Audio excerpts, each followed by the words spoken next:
Happy Thursday, friends. We are studying one of my favorite stories from this week's reading today because it's one of the most confusing stories. That's why I like it. I find that sometimes the stories that confuse me the most when I first read them actually end up being stories that are really profound and powerful and meaningful for me if I just dig a little bit beneath the surface. So I want to give you a couple points of context for this story today between Jesus and this guy named Nathaniel.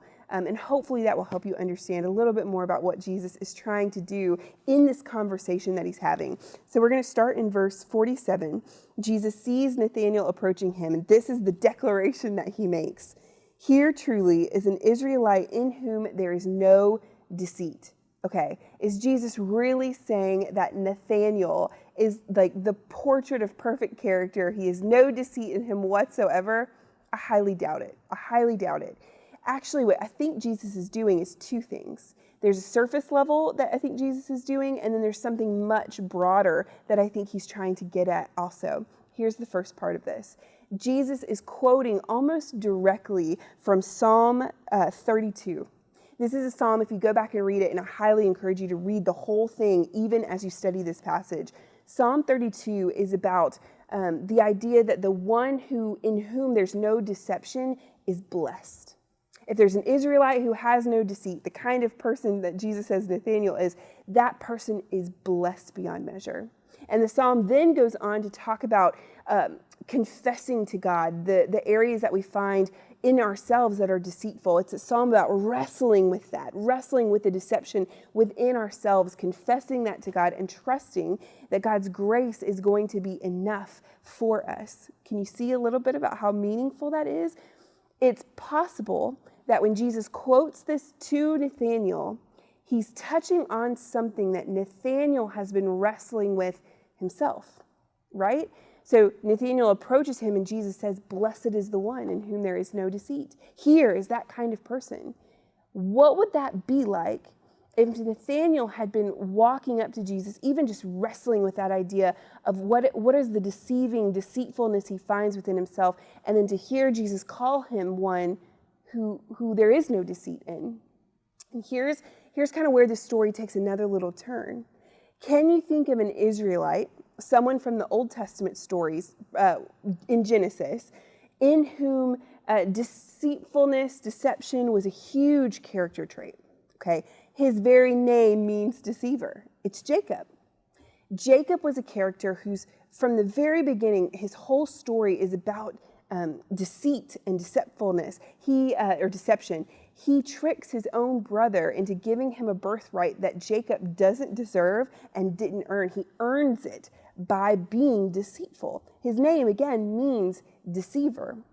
But thankfully for Jacob, that's not where his story ends.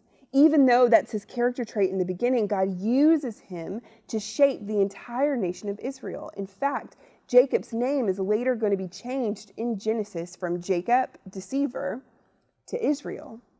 So the person who is characterized by deception, God uses Jacob, he uses this person to become the vehicle to which he's going to bless all of God's people, and as a result, bless the entire world through God's chosen people.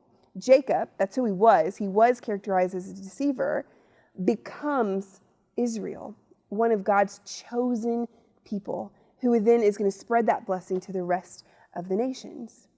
What if God is trying to tell Nathanael, you may think that you have deceitfulness and deception within you. You may be wrestling with your own failings inside you, but one day you're going to be something so much more.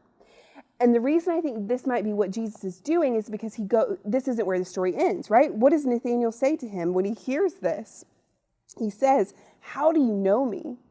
I take this, how do you know what I'm wrestling with? How do you know what's deep inside me? How do you know that I've been struggling with my own deceitfulness? And do I trust the Lord? Am I confessing my sins and trusting that grace in me?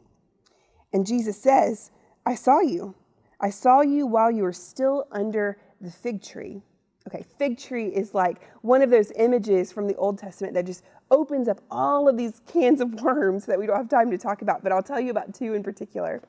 One, fig tree in Jewish thought was an idiom for sitting under the teaching of a rabbi. So if you were sitting under a fig tree, then it was like saying you were sitting under the teaching of a rabbi.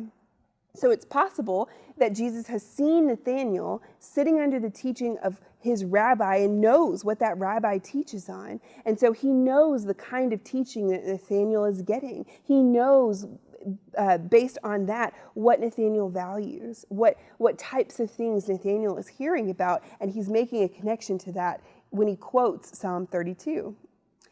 Or, fig trees were also a way for the prophets of old to talk about Israel as a whole, right? So figs were really sweet fruits. If you had a fig tree on your land, if you were able to cultivate that fig tree, you were blessed beyond measure because you had something sweet that you could cultivate and get sweet fruit out of. In fact, the prophets used fig trees as a way of talking about Israel.